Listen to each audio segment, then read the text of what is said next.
So it is about 5 years since the NBA bubble started. The exact date was July 30th, 2020, after this infamous Rudy Gobert clip, which led to COVID-19 spreading in the NBA, worldwide pandemic. But the bubble did give us some of the greatest hoops of all time. Iconic series like Donovan Mitchell and Jamal Murray going band for band at the highest level. Bam Adebayo's block on Jason Tatum in Game 1 of the 2020 Eastern Conference Finals. Bubble TJ Warren averaging 39 points over a 4-game course. That was amazing. The Miami Heat dismantling the Milwaukee Bucks in DPOY and MVP favorite Giannis Antetokounmpo. There's so many things. Russell Westbrook yelling at children. That was also something that happened in this NBA bubble. But the question is always going to be this. Is the NBA bubble a real ring? Now, there's both sides of the argument, right? The first side is it's basketball. That's all we had to do down there. Nothing less, nothing more. I mean, you're literally seeing guys that you just played a playoff game with in the athlete village, chopping it up, knowing you're going to go to war the next day. And then there's the other side of the argument that says, hey, well, there wasn't anything that makes basketball basketball. You didn't have to deal with home court and away team advantages. You didn't have to prove yourself on the road. You didn't have to deal with fans. You didn't have to deal with travel. You didn't have to deal with pressure. And I think both sides of this argument are really valid. When I look at the Los Angeles Lakers winning that ring, did they have a very hard slate of teams to go against? They had the Portland Trailblazers. Dame got injured, but they were going to win regardless. Same thing with the Houston Rockets. Rockets were simply too small. And that Lakers team, even before the bubble, convincingly beat the Milwaukee Bucks and the Los Angeles Clippers, one at home being the Bucks game and the quote-unquote road game, even though it was still in LA, being the Clippers game. They showed that they were the best team in the league before they won the NBA championship. So one could easily say that Los Angeles Lakers team would have still won the NBA championship regardless. I do think that this conversation about that ring being fake is a little bit facetious because every ring that is won is real. There are things that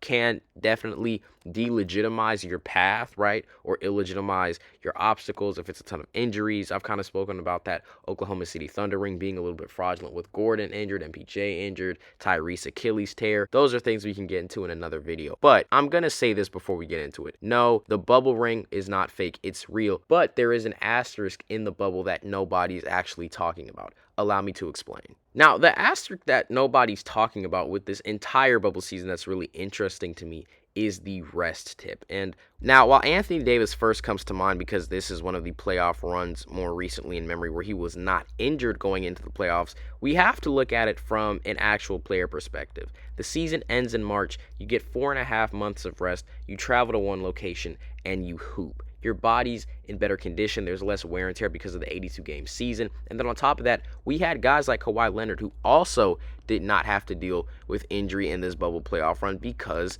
they got the adequate rest needed. Paul George wasn't injured. This was the only time that Los Angeles Clippers with Kawhi, PG, Patrick Beverley, etc. were all healthy in a playoff run. They just couldn't put it together against the Denver Nuggets. So I think the one thing that we could talk about when it comes to the bubble is how there was extra rest, is how guys didn't have to worry about injury because there was less strain on their body from travel time, because there was a cohesive break between that 82-game season or however many games it was in March. So at that point, they probably played about 65, 66 games. It was March 13th when the league shut down. Season ends in April. That was about 60 to 70 games at that point in the season. They had an adequate break and they had adequate rest. And I think that says something about the bubble, but I think that also says something about the NBA in general, right? Because we've had so many iconic playoff runs after that be riddled with injury, whether it's Murray and MPJ being hurt for the Nuggets in 2022, whether it's Ja Morant being hurt in 2022. It's all these guys getting injured. Tatum, Dame,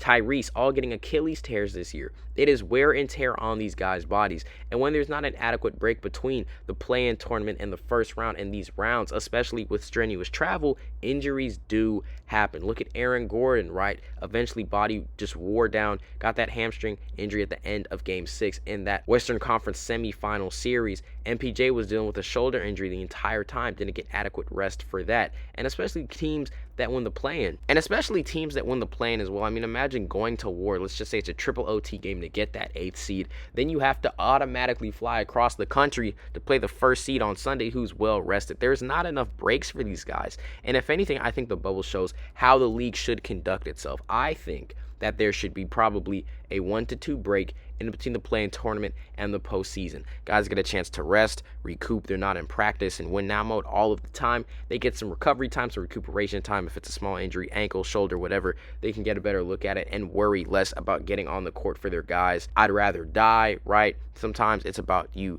I'd rather rest, and you can be in I'd rather rest mode if you are actually given the time and the ability to rest. So take that 1 to 2 that 1 to 2 week break, and then from there start the playoffs. Maybe shorten the season. We don't need an 82 game season and a long playoffs, right? I really do think if you make the NBA maybe 70, 72 games and then give those guys the play-in tournament, give them rest, from there, it all works out a lot more cohesively. They're well rested. There's less injury in the playoffs. There's less wear and tear on the body. The fans are more excited because now everybody's 100% going into these playoffs. It's less excuses because when we look back at the bubble, the only team that the Los Angeles Lakers you can really call the asterisk is the Miami Heat. And the reason I say the Miami Heat is because when we look at that Miami Heat squad with Jimmy Butler, with Goran Dragic, with Bam Adebayo, Dragic and Bam both got injured in the first game of the NBA Finals. It was Jimmy Butler and Tyler Hero versus the Avengers. Do I think that the Miami Heat healthy would have beaten the Los Angeles Lakers? No, but I do think it goes to 7. I've said it before. If it goes to 7, LeBron James is literally dropping 70 points and an efficient triple-double. But still, I do think it goes to 7 because of how well that team was playing and because of how well they were coached. Unfortunately, still, wear and tear on the body happens in the playoffs, and it happens in the finals. So I'm not saying that the bubble completely dissuaded guys or stop guys from getting injured, because obviously things happen in this beautiful game of basketball, unfortunately, but everybody was healthy to start, and I think that's really important. And if you do want to put one asterisk on it, you can put the fact that guys like Anthony Davis, guys like Kawhi Leonard, guys who are known for being injury prone in the playoffs did not actually have any issues because they had that rest. And because they were healthy, they were able to play the full game stretch. Now, injuries are a part of the game, like I said, and they're teams that health is the best factor when it comes to winning. But I do think if you're a Los Angeles Lakers fan and you're saying we were able to stay healthy that year, that's just what happens and it's a part of the game. Yes, I do agree with you, but we have to keep in mind that 4-month break was one of the core reasons why you guys were able to stay healthy. Next season, AD was not healthy. And then AD honestly did not miss a lot of games after that in a Los Angeles Lakers jersey. It was just seasons ending prematurely because they didn't make the playoffs. It was AD getting shut down early because maybe the Lakers are barely a play-in team. But realistically speaking, AD was not super hurt in a majority of those playoff series. They just unfortunately were not the better team. And maybe some guys were bung up going into those situations. It was the team getting reconstructed entirely, losing Caruso, Kuzma, trying to get Harrell and Gasol. It's a whole thing about why the Lakers were not able to repeat. They didn't want to spend the bag on the guys that were able to help them become a dynasty, which was really weird in my opinion, but I digress. My point is, the Lakers, Clippers, etc., guys with injury-prone players, at least injury-prone in the past, were able to stay healthy because of that break in the bubble. So the only asterisk on the bubble itself is the fact that guys that were not injury-prone in the bubble tended to be injury-prone outside of the bubble, but still, highest level of hoops, incredible displays of basketball from Mitchell, Murray, Jokic. I mean, the Nuggets, the Celtics, and Toronto series was extremely underrated, going 7 games. There was so much fun in the bubble when it just came to watching hoops at the highest level, and especially since these guys were hooping with a lot on their hearts, the women as well. I mean, being away from family, being away from friends, being locked in, you had nothing else to do. As Anthony Edwards said, I've been in a pandemic, I've been in a lab. That's what every NBA player was going through. They were just in the lab. You had Disney World, walk around and go play basketball. That was all they had, and it showed up on the highest level in the NBA bubble. With that being said, though, guys, that is going to do it for me today. Again, as always, if you enjoyed the Box and One content, make sure to like, comment, share, and subscribe. Follow all of our socials in the bio for more Samajai, more Rois, more Joachim, more Daniel, and more Marcus. Again, as always, if you enjoy the content, make sure to like, comment, share, and subscribe. Follow the Instagram and TikTok for more daily content, whether it's hoops analysis, whether it's our top 20s. A lot of fun things are coming for season 2 of Box and One, so look forward to that either late September or early October. We got a lot of fun things cooking for y'all. For the last time, if you enjoyed this content, make sure to like, comment, share, and subscribe, and we will see you all in the next one.